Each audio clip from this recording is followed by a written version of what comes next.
కడలినే జయించిన మత్స్యకారులు వారి కన్నీటిని మాత్రం జయించలేకపోయారు. ఎందరో పాలకులు వచ్చారు, ఎన్నో ప్రభుత్వాలు మారాయి.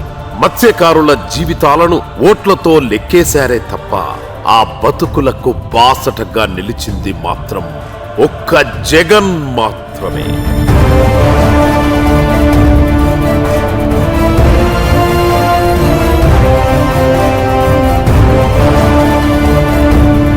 మత్స్యకారుల వేదన ఆయన దగ్గర నుంచి చూశారు.